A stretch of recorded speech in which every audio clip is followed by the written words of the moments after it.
Teach your body to burn fat instead of carbs for energy. Clinical nutritionist Courtney Little joins me in just a minute with all the details. I'm Bob Garvin. Welcome to Body Talk, episode 108.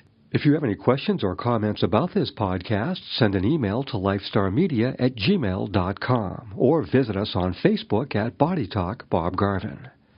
Your body can be taught to burn off fat like butter in a frying pan by following the ketogenic diet, according to my special guest, clinical nutritionist Courtney Little.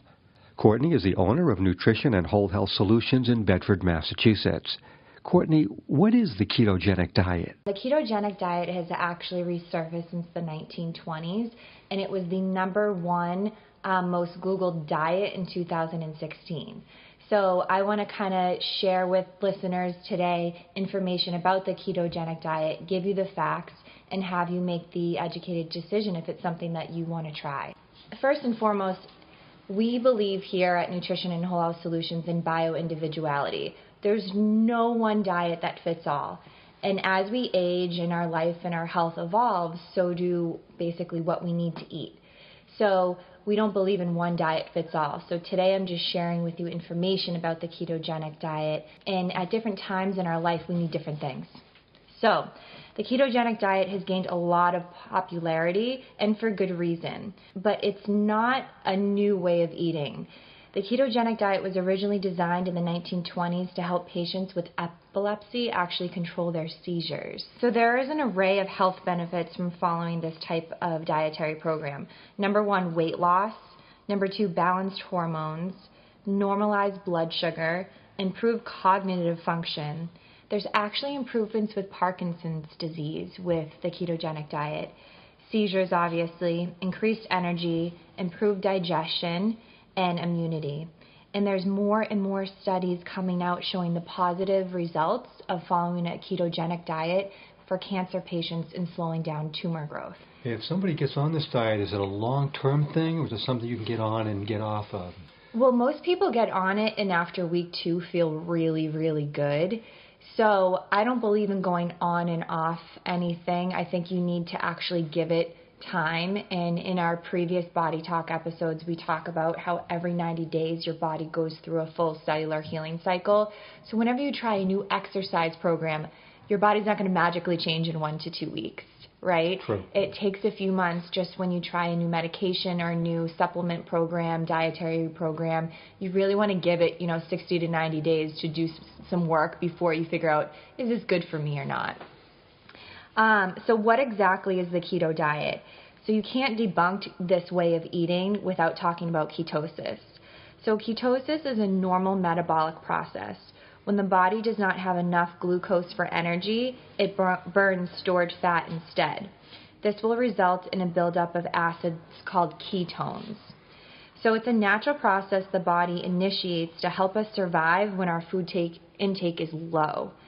So during this state, again, we produce acids called ketones, which are produced from the breakdowns of fats in the liver. Many confuse the keto diet for the Atkins diet, but they are definitely not the same. So the Atkins diet just basically says don't eat carbs. It doesn't talk about the quality of the food. It doesn't talk about grams of fat per day. And then there's this whole net carb thing that goes along with the Atkins diet. The ketogenic diet is very different for a few different reasons. The ketogenic diet is not only low carb, it's high fat and moderate protein. Again, the Atkins diet doesn't really specify that, and it's like you can eat all the protein you want, we don't care where it's coming from, they don't talk about quality or fat. Just lowering your carb intake like the Atkins diet will not give you the same benefits as the ketogenic diet. It is the increase in fat consumption that switches your body's fuel source from glucose to fat. What happened was in the late 80s, there was this low-fat movement, and we basically took out all the fat and put in excess carbs and sugars and a lot of chemicals. And initially when that happens, when someone cuts calories, initially you're going to lose weight, but then you're going to lose muscle, lean body mass tissue.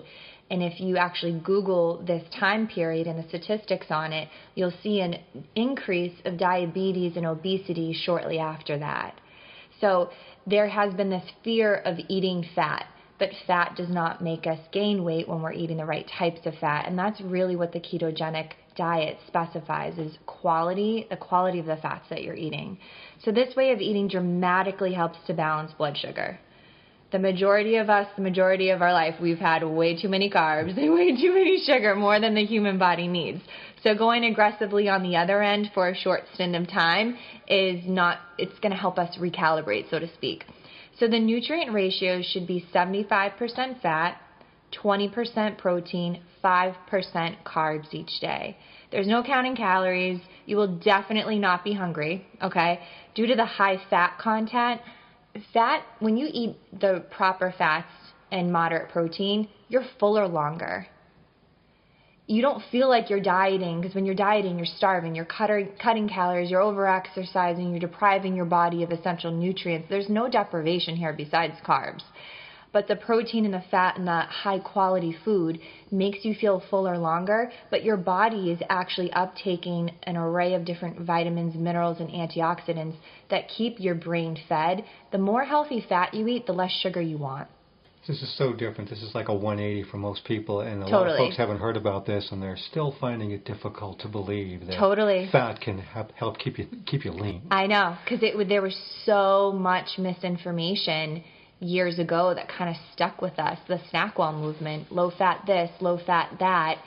There was such a fear of eating fats and cutting calories, and now we're telling you to do the exact opposite, but it's fine, don't worry. Yeah. Of course you're going to be hesitant. Of course you're going to be like, okay, is this really going to work? But try it for yourself. The proof is in the pudding. So due to the high fat content, this diet and way of eating makes you feel full for hours. There's no deprivation like we talked about, and many times people on this diet only end up eating 3 times a day because they're so full. By converting your body's fuel source from glucose to ketones, blood sugar levels are reduced and your good cholesterol, your HDL, actually increases. This is another huge, food myth today is eating eggs is going to cause high cholesterol. Eating a lot of fat is going to cause high cholesterol and triglycerides. It does the exact opposite. What causes high cholesterol is stress, caffeine, under or over exercising, stress again because it's that important, processed foods, and eating too many carbs and sugars. So bacon and eggs, not such a bad deal after all. Right, but not just any eggs and not just any bacon, but like the good quality kind, the kind that doesn't have hormones, the cage-free. There's a difference in quality. You don't want to eat foods that have hormones in it because that's going to mess with your hormones, right? Sure. So quality matters. So like I said, by converting your body's fuel source from glucose to ketones, your blood sugar levels are reduced and good cholesterol, the HDL, increases. That alone helps to lower inflammation. And inflammation leads to dis-ease. It also helps to increase energy levels. It keeps you feeling fuller longer, reduces cravings. It helps to shed unwanted fat, clear skin, and really helps the digestive tract. And one of the reasons why is many of us have what's called dysbiosis in the gut. Too many bad bugs, not enough good bugs, okay? We should have symbiosis, where there's a healthy ratio of both. When we have an excess amount of those quote-unquote bad bugs in the body, those microorganisms in the gut in the form of bacteria overgrowth or yeast or candida overgrowth love carbs and sugars. So a lot of people that have digestive issues, IBS, Crohn's, colitis, I could go on, there's acid reflux, there's so many digestive issues today, and I laugh when doctors say, or people say, oh, it doesn't have anything to do with what you eat. Okay, all of our food gets broken down in our stomach, so clearly what we're eating is not working for us if we're having, GI issues. And so when you have an excess amount of carbohydrates and or sugar, especially in the forms of not the healthy carbs, you're going to be feeding those bugs, which is going to make you more bloated, have gas, and some other uncomfortable GI issues. So the ketogenic diet is really good for anyone with digestive issues. And the maladies you're talking about, a lot of times with the medical community, they'll just say it's something you have to live with. There's not really a cure for it. Yeah, And people take just Prilosec for the rest of your life. Right. Yeah. But there's no really side effects of that. It's such a pretty purple pill. Yeah, exactly. Right. And pay this copayment. Yeah. So what you're saying is, obviously, when it's the genesis here is in diet, that all of these things that people live with for years, sometimes a lifetime, can actually get rid of it or bring it down? Yeah. Yes. So all disease begins in the gut. All disease begins in the gut. So your food is your medicine. And the ketogenic diet is not for everyone. And I hate to even call it a diet. It's just a way of eating, right? And for some people, it's going to be hugely beneficial. For other people, it's not what they need at that time. And there's no harm in trying something new, but I don't think this is an unhealthy way of eating. Do I think everyone needs to be eating this way? No. But have I tried it? Have I experienced my own health benefits and have my clients? Without a doubt. But it's not for everyone. There is bio-individuality, and we need to do what's best for us in our health at this time. But I definitely think it is a healthy way of eating. Like I said, I hate to even call it a diet. Because a diet, you think, okay, I'm just going to do this for 1 to 2 weeks or blah, blah, blah, and then I'm going to lose 10 pounds, and then I'm going to eat like crap again. You don't want to have that unhealthy relationship with food. Everything is about moderation. And you really want to look at your refrigerator like your medicine cabinet, so you don't need to take omeprazole or Prilosec or Zantac and rely on that, or Tums in your purse for the rest of your life. So what do you eat on this dietary program? A lot of fat. So we're talking avocados, MCT oil, coconut oil, full-fat dairy, butter, ghee, olive oil, nuts, and seeds. For proteins, you want to be eating grass-fed organic poultry and meats, and wild-caught seafood, cage-free organic eggs, and lots of non-starchy vegetables. So those are your crucifix vegetables that really don't have a lot of carbs and sugars in it. So anything green, peppers, cauliflower, all those types of non-starchy vegetables. And you want to limit the starchy vegetables, the sweet potatoes, the acorn squash, the beets, regular potatoes as well. You want to limit those. Sugar, there is no sugar, there is no grains allowed, there's no processed foods, there's no soda, no alcohol, no sweetened teas or coffee drinks, and they really stress the importance of quality food. So you're going to be eating a lot of food that has a good amount of calories, but the calories matter because the quality is at a higher level than if you were on diet foods. In terms of fruit, 1 to 2 portions a day. And half a cup of berries only has around 9 to 12 grams of carbs. This diet really stresses the importance of also non-starchy vegetables, which are your crucifix vegetables that really don't have a lot of carbohydrates in it. It's mostly vitamins, minerals, antioxidants, fiber, and water. That's anything green, so lettuce, green beans, Brussels sprouts, spinach, kale, and also, too, there's other non-starchy vegetables that aren't green, such as cauliflower and the different color peppers, okay?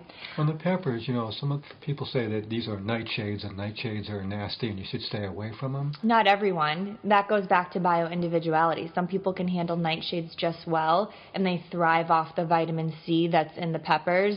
And then there's other people with inflammatory conditions that really cannot handle nightshades.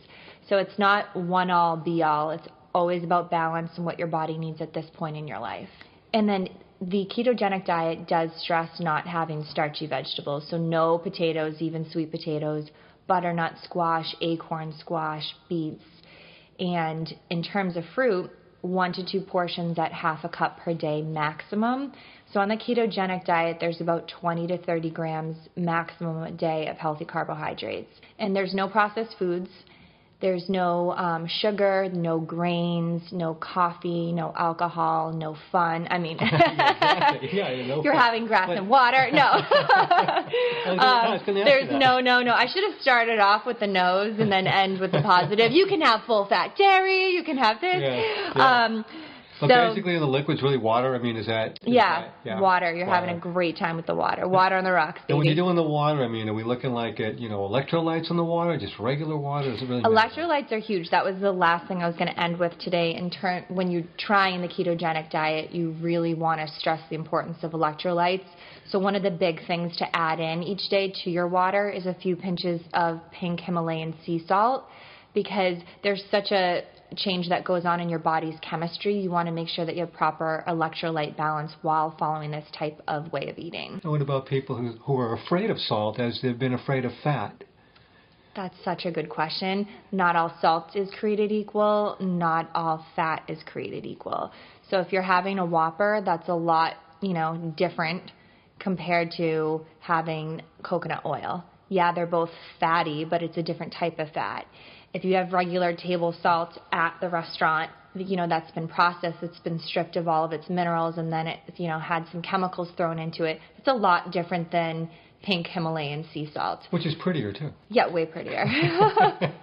So on this diet, when should a person consider getting on a diet like this? I mean, what are some of the types of things they should look at? They should look at a few things. Number one, their energy levels, and if they're a sugarholic, right? It's really important to watch how many grams of sugar you're eating per day and how many grams of carbohydrates. And if someone is having intense cravings, they have low energy, this is a way of eating that you may want to try. But anytime you start something new, you always want to slowly work towards it. So if someone is averaging, eating 250 grams of carbs per day and then goes down to 20, they're not going to feel good.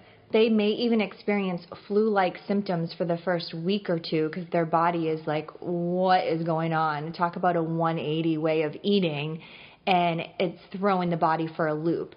So if you're someone that eats a lot of carbohydrates, but you sound like this is something that you may want to try, then definitely work on slowly for a week or two, cutting down on the amount of grams of carbs, starting to increase your protein and fat at each meal. So it's a smoother segue for your body, and your body will respond a lot more. I think it will have less healing effects. What about folks that just they put their toes in the water and then they start taking some general ideas from the diet, but they don't go full hog into it? That's a fabulous question. They're not going to reap all the benefits. They will reap some, but not all the total benefits, because in order to actually quote unquote do the ketogenic diet, it really is about 75% of your diet should be from healthy fat, 20% protein, and 5% carbs. So when you're not following those ratios, your body doesn't go into ketosis, so you're not really doing a ketogenic diet. Just adding in coconut oil and having full-fat dairy, but not following the other components of this way of eating is not going to put your body into that zone. When we talked about the importance of the liquid and we talk about the water and the electrolytes, about how much water should somebody be taking in? Half your body weight in fluid ounces per day. So if you're 200 pounds, you need 100 ounces of water per day. That is so important for anyone. I don't care what type of dietary program that you're following. So let's say I'm 200 pounds, I need 100 ounces of water per day. But let's say I drank 20 ounces of coffee or 20 ounces of tea. Then I would actually need 120 ounces of water, because for every ounce of caffeine, you have to add another ounce of water. That's a huge issue for people. I don't want to get up. I have a job where I can't really pee all the time. I understand everyone's busy, but you also don't want to be dehydrated. Your brain's going to confuse thirst for hunger when you're dehydrated. Is there any other liquid besides water that would be acceptable and healthy? Yeah, tequila. No, I'm just kidding. Yeah. No, water is where it's at, and then also herbal tea. So any type of herbal tea doesn't have any caffeine in it. You can ice it, you can have it hot. So drinking herbal tea with 0% caffeine can go towards your water intake. Perfect. Courtney, thanks so much. Great info as always. Thank you. Well, that's it for this edition of Body Talk. My producer is Katie Stell. The Body Talk theme song was composed by Rob Carlson and sung by Vicky Vox. If you'd like to stay up with medical studies on a daily basis, follow me on Twitter at BGPVideo. And if you have any questions or comments about this program, feel free to send me an email at lifestarmedia@gmail.com. Body Talk is a production of Lifestar Media.